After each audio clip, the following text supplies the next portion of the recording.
우리가 지금 사도행전을 하고 있습니다. 이미 지난주에 본문을 보면 오순절 날에 약속하신 성령께서 급하고 강한 바람처럼 불의 혀처럼 각 사람에게 영으로 임하셨습니다. 십자가 앞에서 도망가고 예수님을 부인했던 그들이 성령의 생기가 육체 가운데 스며들자 마른 뼈가 일어나듯 그 연약한 그들이 하나님의 강한 군대가 되었습니다.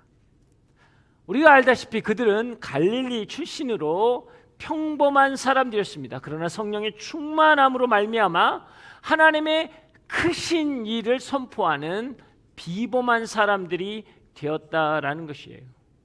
그들이 각 나라의 언어로 말씀을 선포하기 시작할 때 열방에서 왔던 사람들이 그 말을 듣고 놀라기 시작했다라는 거예요.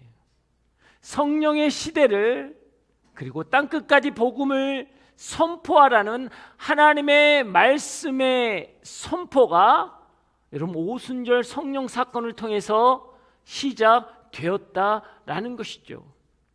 그들은 율법이나 그 구약에 능통한 랍비도 아니었고 그리고 말씀을 대언하는 애언자도 아니었습니다. 그런데 그들의 입술 속에서 폭포수처럼 쏟아져 나오는 그 하나님의 큰 일, 그 일이 선포되자 사람들은 충격을 받고 혼란에 빠지기 시작했다라는 것이죠. 성령의 사건을 이해하지 못하고 혼란에 빠진 그 사람들을 향해서 성령을 받은 제자들이 두렵지 않고 강하고 담대하게 나아갔던 것입니다. 사랑하는 여러분, 우리가 세상을 두려워하는 까닭은 무엇입니까? 여러분, 세상이 강해서가 아니고요, 성령의 충만함을 받지 못했기 때문이라는 거예요. 전쟁에서 지는 것은 적군이 강해서가 아니고 우리가 약하기 때문이에요. 세상의 유혹 가운데 우리가 빠지는 것은, 우리가 죄악 가운데 빠지는 것은 세상의 유혹이 강해서가 아니고 우리의 믿음이 약해서라는 거예요. 우리 안에 두려움과 염려와 근심이 있다면 그것은 성령의 역사를 통해서 우리에게 부어주신 그 하나님의 사랑과 은혜가 결핍되어진 현상이라는 거예요. 마치 눈꺼풀이 떨릴 때 우리가 비타민이나 여러 가지 부족한 것처럼 우리가 세상 가운데 떨림이 있다면, 우리가 상황 가운데 두려움이 있다면 이것은 성령의 결핍 현상이라는 거예요. 그 결핍이 채워지지 않는 이상 그 떨림은 멈추지 않는다라는 것이죠.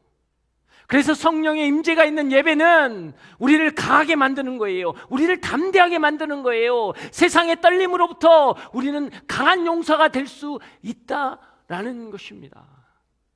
그래서 우리는 성령 충만을 간구해야 하는 거예요. 예전에도 제가 그 말씀을 잠깐 드렸지만 예배의 강력함, 예배가 얼마나 우리에게 강한 힘을 주는지는 우리만 몰라요. 그리스도인만 몰라요, 여러분. 저 중국이나 공산국가들 가보십시오. 왜 교회의 문을 닫게 만들고 왜 선교사들을 쫓아내고 그들을 감옥에 가둡니까? 그들이 나라를 전복시키기 위해서 데모를 했나요? 모의를 했나요? 이상한 소문을 냈나요? 아니요, 그렇지 않아요. 그들은요, 모여서 찬양하고 기도하고 예배하고 나눴을 뿐이에요. 그러나 공산당들은요, 사단은요, 아는 거예요. 그것이 그 나라의 영적 구도를 바꾼다라는 것을. 그들은 아무것도 하지 않았지만, 그 자리에서 찬양하고 기도하는 것만 했지만, 그것을 통해서 그 나라의 영적 구조가 완전히 뒤집어진다는 걸 너무나 잘 알았기 때문에, 그들은 너무나 그것을 잘 알기 때문에 그것을 막는 거라고요. 그런데 우리만 모르는 거예요. 우리가 그것을 모르기 때문에 우리는 항상 예배가 아닌 다른 것으로 채우려고 한다라는 것이죠. 사립학교에서 기독교 학교인데도 왜 예배를 못 드리게 하고 성경을 가르치지 못하게 할까요? 여러분, 창조의 원리가, 그리고 그 말씀의 원리가 가정을 회복시키고 자녀들을 변화시키는 것, 이걸 너무나 잘 알거든요. 그 원리가 되면 사람들이 살아난다는 걸 너무나 잘 알거든요. 그게 얼마나 강력한지를 사단은 알고 있는데 안타깝게도 그리스도인들은 모른다라는 거예요. 우리가 너무 모르는 거예요. 그 예배를 너무 경시하는 거예요. 여기서 찬양한들, 여기서 기도한들 무엇이 바뀌겠느냐라고 이야기하죠. 아니요, 이곳에서 찬양하고 기도하고 성령의 충만함이 있으면 이 땅의 변화가 시작된다라는 거예요. 거룩한 하나님의 역사가 일어난다라는 것입니다. 그 은혜가 여러분 가운데 있길 주의 이름 축복합니다. 자, 14절부터 15절 말씀 한번 읽어보겠습니다. 14절에서 15절 다 함께 읽겠습니다. 시작. 그러자 베드로가 11사도와 함께 서서 자신의 목소리를 높여 그들에게 선포했습니다. 유대 사람들과 예루살렘에 사는 모든 사람들이여, 이 일을 여러분에게 알고자 하니 당에 귀를 기울이십시오. 지금은 오전 9시니 여러분 생각처럼 이 사람들이 술에 취한 것이 아닙니다. 자, 충격받은 이들에게 베드로가 벌떡 일어났습니다. 그리고 그 가운데 서서 이야기를 하기 시작합니다. 이 일은 내가 해석해 줄 테니까 내 말을 잘 들어보라라는 거예요. 너희들이 충격받아서 해석이 안 되고 도저히 이해가 안 되는 이 상황들에 대해서 내가 이야기해 주겠다라고 이야기하는 거예요. 여러분, 성령이 임하면 성경이 해석되는 거예요. 성령이 임하면 여러분 우리의 인생이 해석되는 것입니다. 그들이 성령의 충만함을 받았을 때 상황 속에 담긴 하나님의 뜻을 깨닫고 영적인 분별력이 생기는 거예요. 성령이 충만한 사람들은요, 세상의 사건을 하나님의 역사로 해석하는 것입니다. 애굽의 바로 왕도, 바벨론의 느부갓네살 왕도 꿈속에서 하나님의 환상을 보았습니다. 그러나 그들은요, 해석할 능력이 없었어요. 하나님과 동행했던 요셉, 기도 가운데 머물렀던 다니엘, 그들이 해석해 줄 때 그것을 깨달을 수 있었다라는 거죠.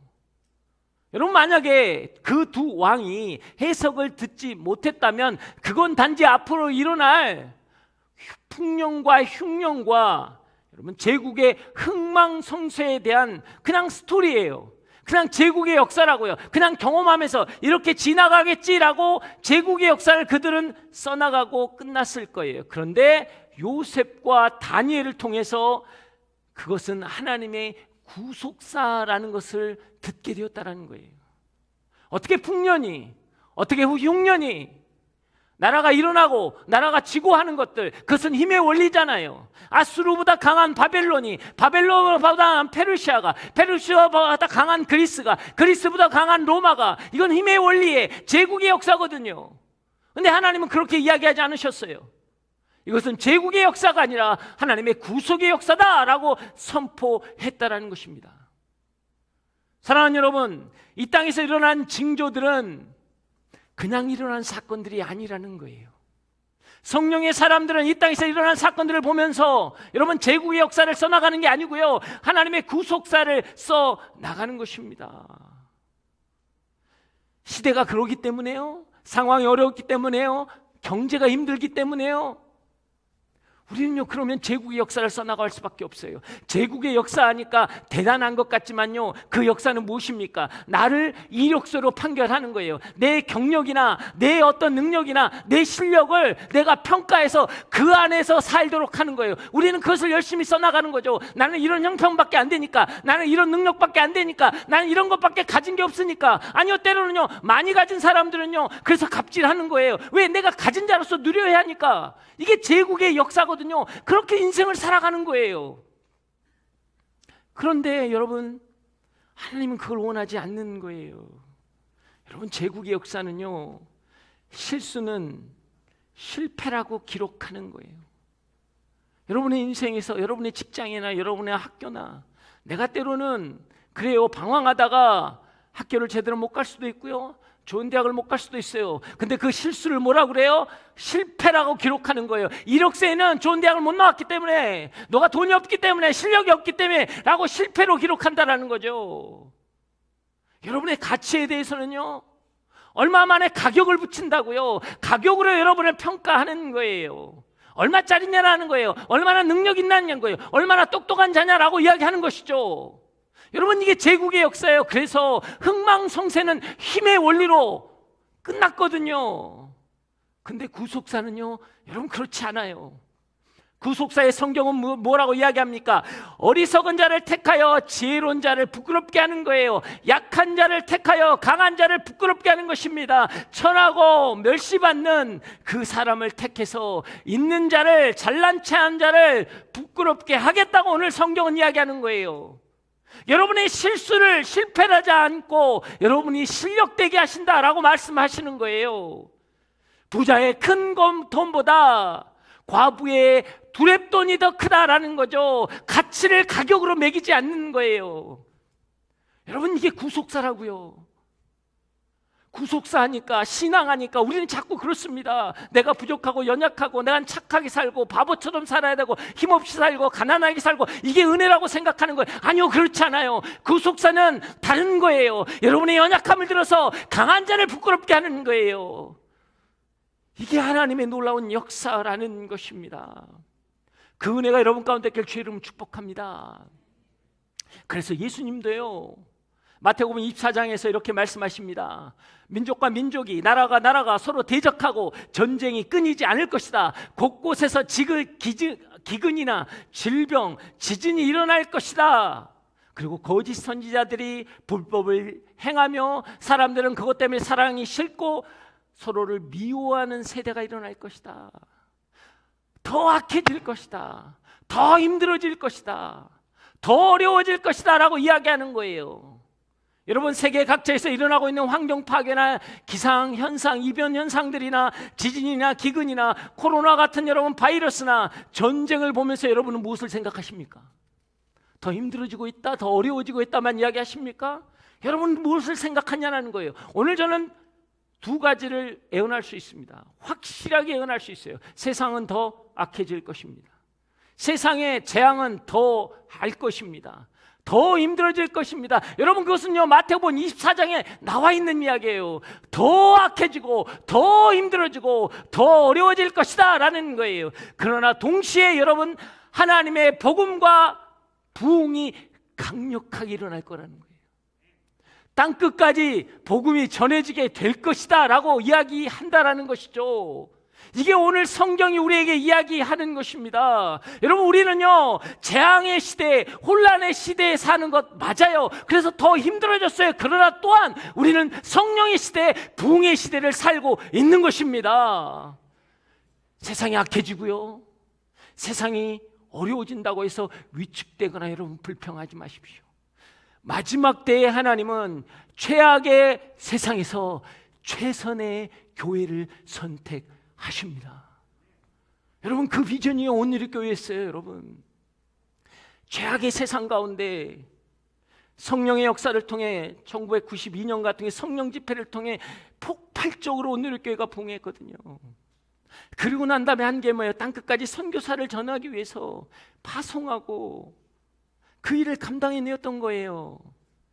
최악의 시대에 최선의 교회를 허락하신 하나님, 성령의 역사를 통해서 우리가 이 최악의 시대에 최선의 교회가 될 수 있을 것입니다. 어떻게 해요? 성령의 역사가 일어나면. 사랑하는 여러분, 재앙의 시대, 혼란의 시대에 살고 있습니까? 코로나 이후에 더 힘들다고 합니까? 전쟁들이 일어나서 더 어려워진다고 이야기합니까? 올해의 경제 지표나 여러 가지 여러분 데이터는요, 더 어려워질 거라는 거예요. 더 혼란해질 거라는 거예요. 더 힘들어질 거라는 거예요. 그때 우리는 어떻게 해야 합니까? 이제 우리는 부흥의 시대를 꿈꿀 것이고 성령의 시대를 살아갈 것입니다. 그게 강하면 하나님이 강하게 임하신다고 하셨기 때문에 우리는 무엇을 붙잡을 거냐는 거예요. 여러분, 악의 축에 흔들리지 마세요. 악의 소리에 흔들리지 마세요. 그들이 아무리 무너뜨리려고 해도 하나님의 나라는 무너지지 않습니다. 하나님이 이루실 일들을 여러분 기대하고 선포하며 나아가야 하는 것입니다. 그 은혜가 여러분 가운데 있길 주의 이름 축복합니다. 여러분, 베드로가 사람들이 그럽니다. 저들이 술 취했다고 그렇게 비아냥거리고 조롱할 때 예전에 베드로 같으면 감정적이었을 거예요. 그러나 베드로는 감정적이지 않습니다. 지금 굿이라고 하면 절기 시작할 때는 다들 금식하고 9시 전에는 먹지도 않고 기도를 하는 시간인데, 시작하는 시간인데 그럴 수 있겠느냐? 아침 9시에 그런 일이 있을 수 없다라고 단호하게 일축해버립니다. 그리고 나서 뭐라고 이야기하면 성령의 사건은 우연히 일어난 사건이 아니라 오래전 요엘 선지자가 이야기했던 그 예언이 이루어지는 하나님이 준비하신 사건이라고 선포합니다. 여러분의 인생 가운데 일어나는 것은요, 우연이 아니고요, 하나님이 준비한 사건이라고 담대히 선포하는 것입니다. 베드로의 입술에요, 하나님의 입술이 담긴 거예요. 십자가 앞에서 한없이 작아졌던 그 사람이 이제는 성령의 충만함을 가지니까 마치 골리앗 앞에서는 다윗처럼 큰 자가 되었다라는 거죠. 사람의 시선을 피해서 도망다녔던 그가 사람의 시선 앞에 당당히 나와서 사람의 시선을 집중시키고 있다라는 거예요. 우리는 세상 앞에서요, 사람의 시선 앞에서 우리는 위축되고 우리는 연약해지는 존재지만, 아니요, 그러나 이제는 성령의 충만함을 받으면 우리는 사람의 시선 앞에 당당하는 거예요. 뭐라고 이야기해도, 어떤 이야기를 하더라도 우리는 굴복하지 않는다라는 것입니다. 이게 성령 충만함이에요. 우리는 성령 충만함으로 이 시대를 살아갈 것입니다. 여러분 믿으십니까? 그 은혜가 여러분을 살리길 주의 이름으로 축복합니다. 16절에서 18절 말씀입니다. 16절에서 18절 다 함께 읽겠습니다. 시작. 다만 이 일은 예언자 요엘을 통해 말씀하신 것입니다. 하나님께서 말씀하셨습니다. 마지막 날에 내가 내 영을 모든 육체에 부어주겠다. 그래서 너희 아들들과 너희 딸들은 예언을 하고 너희 젊은이들은 환상을 보고 너희 나이 든 사람들은 꿈을 꿀 것이다. 그날에 내가 내 남종들과 여종들에게도 내 영을 부어주겠다. 그래서 그들이 예언을 할 것이다. 요엘 선지자의 메인 주제는 무엇입니까? 주의 날이 도래하면 어떤 일이 생기는가라는 것을 선포하는 거예요.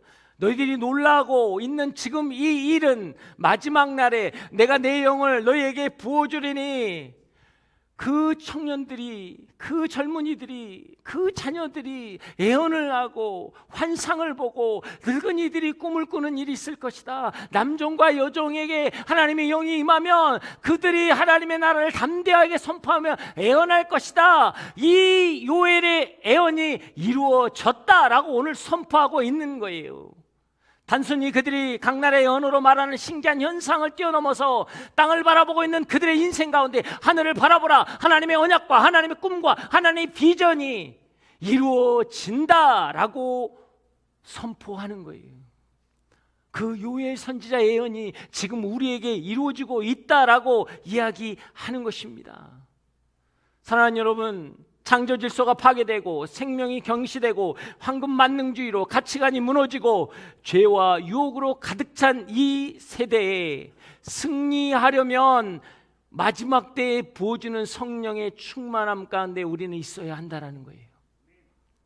그럼 그 성령을 누가 받습니까? 오늘 성경이 분명히 해요. 모든 육체. 구약에서는요, 모세나 다윗이나 엘리야나 이사야나 특별한 사람에게 특별한 사명을 가지고 있는 그 일들을 해내기 위해서 부어졌었어요. 그러나 이제는 그렇지 않다라는 거예요. 하나님께서요, 모든 영혼 가운데 부어주시겠다는 거예요. 예수를 사모하고 성령을 사모하는 모든 영혼한테 오늘 내가 부어주겠다. 그게 성별이나 나이나 신분이나 민족에 상관없이 주의 이름을 부르는 자에게 하나님이 성령을 부어주리라 라고 약속하는 거예요. 그래서 오늘 우리는 주의 이름을 불러야 하는 것입니다. 여러분, 성령이 오면 어떻게 된다고요? 여러분, 자녀들이 예언을 한다라는 것입니다. 예언은 무엇입니까? 예지력을 가지고 미래의 일을 말하는 것이에요. 그러나 오늘 성경은 그걸 이야기하는 게 아니에요. 예언의 핵심은 무엇입니까? 그 백성들에게 하나님의 말씀, 하나님의 음성이 들린다라는 거예요. 그 백성들이 말하고 싶어하는 하나님의 음성, 그 음성을 내가 들었다라는 것입니다. 여러분, 자녀들이 예언한다는 건 뭐예요? 하나님의 말씀을 가진 하나님의 메신저가 된다는 거예요. 하나님이 입술이 된다는 것이죠. 엘리가 듣지 못했던 그것을 사무엘이 들었습니다. 그건 뭐예요? 하나님의 음성이었다는 거예요. 소년 다윗이 그 입술에 무엇을 담았습니까? 너는 창과 단창과 방패로 나오지만 나는 여호와 하나님의 이름으로 나온다는 그 말씀의 선포가 있는 거예요. 다니엘이 무엇입니까? 소년 다니엘은요, 우상에게 드려진 것은 나는 먹지 않겠습니다. 나는, 여러분, 믿음의 고백이 나온다라는 것이죠. 이 시대의 자녀들은 어떻습니까? 언어가 파괴되고 대중문화 가운데 여러분, 음란과 쾌락의 언어가 가득합니다. 온라인에서 누군가 한 사람을 괴롭힐 때는요, 거의 언어가 폭력적이에요. 욕으로 시작해서 욕으로 끝납니다. 여러분, 우리가 다 알잖아요. 뭐가 부족하죠? 교육이 부족했나요? 여러분, 물질적인 공급이 부족했나요? 여러분, 그렇지 않아요. 생기가 들어가야 생명이 되는 겁니다. 그가 살아나려면, 그의 언어가 살아나려면, 그의 삶이 살아나려면 생기가 들어가야 되는 거예요. 생명이 되어야 하는 것입니다. 성령이 그 안에 들어갈 때만 하나님 회복의 역사가 일어나는 것이죠. 그 은혜가 여러분 가운데 계실 주 이름 축복합니다. 젊은이들이 환상을 본다 이야기합니다. 요즘 젊은이들은요, 가장 말하는 게 뭐예요? 3포 시대, 5포 시대, 7포 시대라는 거예요. 많은 것들을 지금 포기하고 삽니다. 그래서 때로는 결혼도 포기하고요, 자녀도 포기하며 살아가는 인생이라는 거죠. 꿈이 없는 세대고 환상이 없는 세대입니다. 그런데 성령의 충만함이 오면 뭐예요? 절망적인 현실을 뛰어넘고 그 안에서 하나님의 인생을 살아가는 거예요. 하나님의 말씀이 주신 그 인생으로 충만케 되는 것입니다. 요셉의 환경을 보십시오. 위기와 절망과 고통의 연속이었어요. 그러나 그 가운데에서도 그가 소망을 잃지 않고 나아갈 수 있었던 이유는 뭐예요? 요셉을 지켰던 마음 무엇입니까? 사그러들지 않는 하나님의 환상이었어요. 그 환상은요, 환경과 상황을 뛰어넘는 큰 비전이 되었다라는 것입니다. 이 땅의 젊은이를 일으킬 수 있는 방법은 딱 한 가지예요. 성령의 충만함을 받아야 합니다. 여러분이 성령의 충만함을 받아야 돼요. 그때 하나님의 거룩한 역사가 일어나는 것입니다.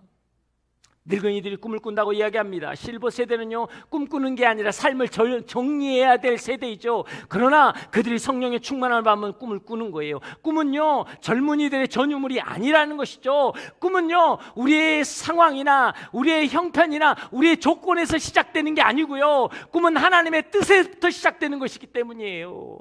우리는 자꾸 우리의 조건과 우리의 상황으로부터 우리의 꿈을 꾸려고 합니다. 그래서 꿈꾸는 것을 잃어버리는 거예요. 꿈을 우리가 더 이상 꾸지 않는 거예요. 현실에 만족하는 거죠. 꿈의 시작은 여러분 현실에서 오는 게 아니고요, 꿈의 시작은 하나님의 뜻에서 온다는 것을 믿으시기 바랍니다. 모세가 80세에 여러분 뭐 했습니까? 이스라엘 백성의 430년의 인생의 맞춤표를 찍어요. 그리고 내 백성을 가게 하라라는 그 꿈을 꾼다고요. 80세의 노인이 무슨 힘이 있다고, 양치던 목동이 무슨 힘이 있다고 감히 애굽의 왕 앞에 가서, 바로 앞에 가서 그 꿈을 꾸겠냐고요. 그 안에 하나님의 말씀이 있기 때문입니다. 85세 된 갈렙이 이 산지를 주시옵소서라고 선포합니다. 그 나이에요? 과욕인가요? 아니, 연세가 있는데 이제 좀 쉬시죠. 왜요? 그것은요, 헤브론 땅은 어떤 땅입니까? 가파른 경사가 있는 거고요, 안악자손이 있고요, 성은 견고하다고 성경은 이야기하고 있습니다. 그래서 아무도 올라가지 않았어요. 아무도 가려고 하지 않았어요. 그런데 갈렙이 나와서 그것을 선포하는 이유는 뭐였냐라는 거예요. 그건 간단합니다. 하나님이 허락하신 땅, 하나님이 차지하라고 하신 땅, 그것은 나의 꿈이 되겠습니다라고 이야기한 거거든요. 어떻게요? 어떻게는 중요하지 않아요. 하나님이 주신 땅이기 때문에 나는 그 땅을 꿈꾸겠습니다라고 선포할 뿐이라고요. 그럴 때 하나님의 거룩한 역사가 일어난다라는 것입니다. 여러분, 세상에서는 은퇴란 단어가 있지만 신앙에서는 은퇴란 단어가 없습니다. 직장이나 직분에는 은퇴란 단어가 있지만요, 하나님의 말씀의 성취에는 은퇴라는 단어가 없는 거예요. 우리가 연약할 때 당신이 강함되겠다고 하셨기 때문에, 여러분이 연약할 때 하나님이 강함되겠다고 오늘 말씀하시기 때문에 우리는 승리하게 된다라는 것입니다. 하나님이 약속하신 성령이 임하면 그 말씀이 우리 안에 담기고 우리는 그 말씀을 선포하는 자가 될 것입니다. 마치 느헤미야가 예루살렘을 소식을 들었습니다. 예루살렘은 완전히 폐허가 됐어요. 갈 수 있는 곳이 아니라고요. 그럼 안 가야 맞죠. 그런데요, 내가 그곳을 가리라 라고 선포하며 여러분 꿈을 꾸기 시작하는 거예요. 그 꿈이 이루어집니다. 가서 성벽을 세우고요, 예루살렘을 재건하기 시작했다는 거예요. 꿈은 우리의 꿈이 아니고요, 하나님의 꿈이라는 거예요. 그 하나님을 꾸시길 주의 이름으로 축복합니다. 21절에서 24절 말씀 우리 한번 읽어보겠습니다. 시작. 그러나 누구든지 주의 이름을 부르는 사람은 구원을 얻을 것이다. 이스라엘 사람들이여, 이 말을 들어보십시오. 여러분이 아는 바와 같이 나사렛 예수는 하나님께서 그들을 통해 여러분 가운데서 베푸신 능력들과 기사들과 표적들로 여러분에게 증언하신 분입니다. 이 예수는 하나님께서 정하신 뜻과 미리 아심을 따라 내주셨고, 여러분은 법 없는 사람들의 손을 빌려 그분을 십자가에 못 박아 죽였습니다. 그러나 하나님께서는 죽음의 고통에서 풀어 그분을 살리셨습니다. 왜냐하면 그분은 죽음에 사로잡혀 있을 수 없었기 때문입니다. 자, 베드로가 성령의 사건을 이해하지 못하는 유대인과 예루살렘 사람들에게 요엘 선지자의 예언을 통해서 이것은 예언된 사건이다 라고 이야기하면서 이 오순절 기적을 예수 그리스도로 연결합니다. 주저함 없이 연결해요. 50일 전에요, 이 예루살렘 사람과 유대 사람들이 예수님을 십자가에 못 박았어요. 이 말을 하기는 쉽지 않아요. 그런데도 담대하게 선포하기 시작합니다. 그가 이야기한 건 무엇이었습니까? 유대 사람들이, 예루살렘 사람, 여러분들이 다 아는 이야기입니다.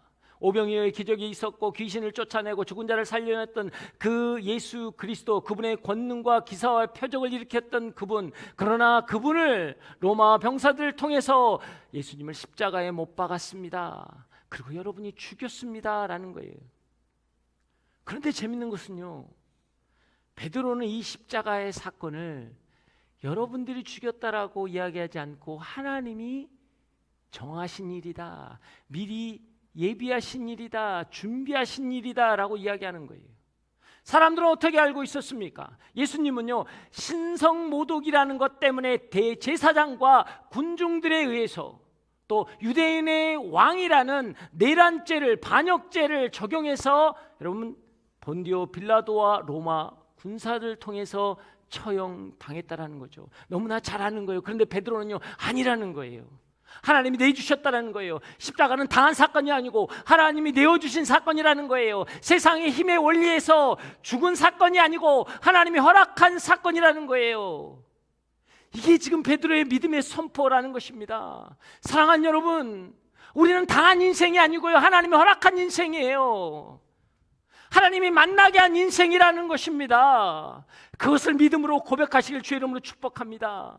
요셉은요, 형들에게 당한 인생이 아니고요, 하나님의 구원의 계획을 통해 만난 인생이었다라는 것이죠. 다니엘은 무엇입니까? 바벨론에 의해서 침공당한 인생이 아니고요, 하나님의 인도하심과 하나님의 선하심에 만난 인생이 되었다라는 거예요. 여러분의 삶의 자리에서, 여러분의 직장에서, 여러분의 학업 가운데 이해될 수 없이 내가 억울하게 당했다고 생각하는 그 모든 일 가운데 하나님의 선하심이 있고 하나님이 허락하셨다면 내가 담대하게 나가는 거예요. 거기에서 위축되지 않는 것입니다. 우리는 당한 인생이 아니기 때문에. 세상은요, 힘의 원리로 당했다고 이야기해요. 한번 당해보라고 이야기해요. 아니요, 그들은 그들의 일을 충실히 했을 뿐입니다. 그러나 우리는 당한 인생이 아니라는 거예요. 성경이 뭐라고 이야기합니까? 맞아요. 바벨론에 의해서 그들은 당한 인생처럼 됐습니다. 돌 안에 돌도 남지 않았다고요.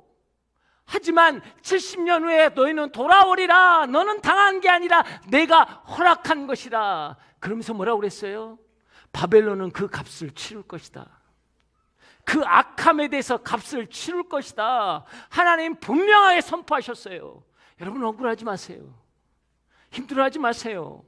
당했다고 생각하지 마세요. 여러분 인생 가운데 허락한 인생입니다. 그럴 때는 우리는 담대하게 나가야 돼요. 여러분이 담대하게 그 일을 감당해 나아갈 때 하나님의 거룩한 역사가 일어날 것입니다. 그 은혜가 여러분을 살리길 주님 축복합니다. 여러분 당한 인생에서 허락한 인생, 만난 인생이 되는 이유는 무엇입니까? 십자가에서 죽으신 예수 그리스도는 사망 권세를 이기시고 부활하셨기 때문이에요. 예수님의 기적과 이적을 본 사람들은 많았고 다른 사람들은 많았으나 그러나 예수님을 믿는 사람들은 없었습니다. 믿음의 시작은 어디입니까? 부활하신 예수 그리스도를 만나는 거예요. 그 부활하신 예수 그리스도를 만나기 위해서는 어떻게 합니까? 우리 안에 성령의 충만함이 있어야 한다라는 것입니다. 우리가 다 읽지는 못하겠지만 15절부터 36절까지가 여러분 다윗에 대한 이야기예요. 왜 부활이 중요하냐라고 베드로가 설명하면서 갑자기 시편 16편에 나와 있는 다윗의 스토리를 들어서 다윗이 예수 그리스도의 부활의 증인이다라고 선포합니다. 다윗의 인생은 어땠습니까? 다윗의 인생조차도 힘들었어요. 사울의 왕의 시기와 질투 때문에 광야의 먼지처럼 살았습니다. 자녀들이 서로 갈등해서요, 서로 살인까지 했습니다. 자녀가 반역을 해서 왕에서 쫓겨나는, 성에서 쫓겨나는 인생이 되었어요. 요동치는 인생이었습니다. 그런데 그는요, 주가 나의 생명의 길이요, 내가 온전히 주 안에서 기뻐할 것이다. 내가 기쁨에 가득 찬 인생이다라고 그가 고백했습니다. 구원을 노래했어요. 왜 그렇게 노래했냐면 그 안에 부활의 신앙이 있었거든요. 그게 31절 말씀입니다. 자, 31절 한번 읽어보겠습니다. 시작. 미리 내다보면서 그리스도의 부활에 대해 그가 지옥의 버림을 당하지 않고 그의 육신이 썩음을 보이지 않았다라고 말했습니다. 아멘. 다윗은요 부활 신앙을 가졌던 거예요. 그리스도의 부활을 보았다고 이야기합니다. 그 부활 신앙 때문에 그는 흔들리지 않고 요동치지 않았다라는 거예요. 여러분 베드로 설교는요 이래서 이게 완전히 100점짜리예요. 상상할 수 없는 지금 상황을 전개하는 거예요.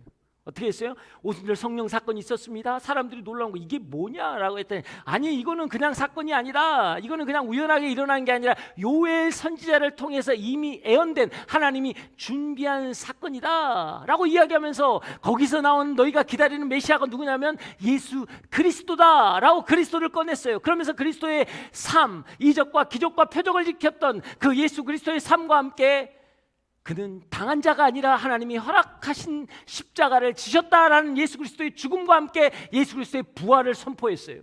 그런데 부활을 선포하니까 이들은 당황해야겠죠. 그래서 뭐예요? 다윗을 데리고 나와서 다윗하고 연결시키는 거예요. 왜? 지금 이스라엘 국기가 다윗의 별이 그려 있는 것처럼 그들은요 메시아가 오는 것은 다윗의 왕국이 회복되는 것처럼 다윗처럼 올 것이라는 사모함이 있었거든요. 그 다윗이 이 부활을 증거했다, 그 다윗이 예언했다라는 것으로 지금 연결해 나가고 있는 거예요. 1000년 전에 다윗의 예언을 바라본 그 예수 부활을 지금 베드로는 내가 보았다라고 연결하는 거예요. 다윗이 예언했던 그 부활, 그것을 나는 본자다고 연결한 것입니다. 지금 베드로는요 다윗과 예루살렘과 유대인들을 하나로 연결시킨 거예요. 여러분 이게 믿음입니다. 성경은요 2000년 전의 십자가와 오늘 나의 삶을 연결하는 거예요. 이게 성령 사건이라고요. 여러분이 아무렇게 생각하는, 그냥 막연하게 생각하는 2000년 전의 역사를 오늘 하나님께서는요 성령을 통해서 여러분의 삶과 연결시키겠다라는 거예요. 다윗이 미래의 사건으로 보았던 부활을 베드로가 현재 체험했던 것처럼 이제 우리는요 사도 요한이 보았던 미래의 그 요한 계시록을 오늘 우리의 시대에 그걸 보고 살아갈 거라는 거예요. 그래서 미래를 소망하는 우리에게는요, 말씀으로 돌아가야 하는 거예요. 말씀 안에서 환상을 보고 꿈을 꾸기 때문입니다. 말씀이 길이요 우리의 이증표가 되는 거기 때문이에요. 이미 미래에 대한 하나님의 말씀은 우리에게 펼쳐져 있는 거예요. 그 말씀을 현재에서 여러분 만나야 하는 거예요. 그걸 만날 때 우리 안에 거룩한 역사가 일어나는 것입니다. 그 은혜가 여러분을 살리길 주의 이름으로 축복합니다. 37절 말씀 한번 읽겠습니다. 37절. 그러자 그들이 듣고 마음이 찔려 베드로와 다른 사도들에게 형제들이여 우리가 무엇을 해야 합니까? 하고 물었습니다. 아멘. 사랑하는 여러분, 예수 그리스도의 삶과 죽음, 그리고 예수 그리스도의 부활, 예수 그리스도의 하나님 주되심, 이것이 선포될 때요 그들의 마음이 찔렸다라는 거예요. 성령의 말씀이 선포될 때 그들의 심령이 배임을 받았다라는 것입니다. 하나님의 말씀을 살았고 운동력에서 좌우의 날쌘 검보다 예리해 혼과 영과 관절과 골수를 찔러 쪼개기까지 하는 거예요. 여러분의 삶을 쪼개는 거예요. 여러분의 마음을 쪼개는 거예요. 여러분의 인생을 쪼개는 거예요. 그래서 여러분 안에 새로운 역사가 일어나는 것입니다. 우리는요 때때로 우리의 인생을 많이 포장할 때가 있어요. 우리가 거룩한 척할 때도 있고요, 아니요 때로는요 우리가 그냥 잘난 척할 때도 있어요. 적당히 매너 있게. 그래서 나는요 내 생각은 더럽지만, 내 생각은 추악하지만, 내 생각은 온통 세상에 물들어 있지만 그냥 나이스하게 보일 수 있어요. 그러나 성령은 그것을 찔러 쪼개기까지 하며 여러분의 심령을 벨 것입니다. 여러분의 심령을 찔릴 거예요. 그래서 하나님께 고백이 일어나야 되는 거예요. 여러분 탄식의 시작은요 소망의 시작이 되는 거예요. 십자가를 통과해야 부활의 능력을 경험하는 것입니다. 우리가 죽음을 선언할 때 비로소 살아나는 거예요. 여러분 그것을 믿으십니까? 여러분의 새로움을 경험해야 하는 겁니다. 우리는요 이 땅의 설교들을 보시면 여러분 감동적인 예화가 하나 있어야 되고요, 적당한 재미가 있어야 돼요. 재미 요소도 있어야 되지 않나요? 교훈과 축복이 있어야 합니다. 그래야 은혜 받았다고 해요. 나갈 때 설교를 기억해요. 이거 다 기억 못하고요 제가 여기서 재밌는 위트 있는 멘트와 예화를 하면 대부분 그거 기억하시더라고요. 제가 청소년 집회 막 가고 하면요, 막 그래도 이 청소년 때문에 하다 보면 제가 그 다음부터 제가 예화 같은 걸 잘 안 듣는 이유 중에 하나가 뭐냐면, 나갔더니 그러다가 아 목사님 오늘 너무 재밌었습니다. 아니 설교가 재밌으면 어떡하냐고. 할렐루야. 여러분 이 땅에 예배가 회복되고 말씀이 회복돼야 돼요. 그러기 위해서 성령을 구해야 합니다. 교회가 성령을 구해야 하는 이유는 교회가 예수 그리스도라는 메시지가 회복돼야 되기 때문이에요. 성령의 역사가 없으면요 교회는요 유튜브의 강사와 같이 여러분 위트 있고 재밌으면 훨씬 더 사람들이 이해하기 쉽다고 생각해요. 여러분 그런가요? 성경은 너무 어려워요. 이해하기 쉬운 예화로 들어주세요. 여러분 착각하시면 안 돼요. 그건 성경이 아니에요. 여러분 예화는 성경이 아니라고요. 베드로가 지금 예화를 들었나요? 아니에요. 성경을 이야기하는 거예요. 요해서를 끄집어내고 시편을 끄집어내고. 여러분 뱃사람으로 성경을 잘 몰랐던 사람이에요. 내가 노를 저을 때, 내가 배에서 고기를 잡을 때 그 예화로 설명하지 않고요, 오직 성경으로. 왜? 그 안에 예수 그리스도가 있기 때문에. 말씀이 육신이 돼서 우리 가운데 오신 그 예수 그리스도를 만나야 하기 때문입니다. 여러분 말씀을 통해서 만나야 할 분은 예수 그리스도예요. 기도를 통해서 만나야 할 분은 오직 예수 그리스도라고 해요. 예배를 통해서 영광을 받고 찬양을 통해서 높임을 받아야 할 분은 예수 그리스도라는 것입니다. 우리 입술에서는요 예수 그리스도가 살아 계셔야 돼요. 우리 삶 속에서는요 예수 그리스도가 살아 계셔야 한다고요. 사랑하는 여러분 그것을 믿으십니까? 그 은혜 여러분 끝나가운데 있기를 주의 이름으로 축복합니다. 마지막 41절 한 절 보고 기도하겠습니다. 41절 시작. 그러자 베드로의 말을 받아들인 사람들이 세례를 받았고 그날 믿는 사람의 숫자가 약 3,000명이나 더 늘었습니다. 아멘. 제가 왜 우리 드림플러스 와서 부흥을 이야기하고 여러분 왜 성령을 선포한 줄 아세요? 성경을 보세요. 성경은 분명히 우리에게 이야기하고 있습니다. 초대교회도 처음부터 초라하지 않았어요. 이건 숫자의 문제가 아니라고요. 건물도 없고 재정도 없고 스텝도 없어요. 그러나 성령의 역사는 초라하지 않았다고요. 그래서 그들은 세상 가운데 당당할 수 있었다라는 것입니다. 하나님의 영광을 잊지 않았다라는 거예요. 저는 믿습니다. 우리 가운데 하나님의 영광의 역사가 일어날 것입니다. 성령의 임재를 통해 우리 안에 새로운 역사가 일어날 것입니다. 그 은혜가 여러분을 살리길 주의 이름으로 축복합니다.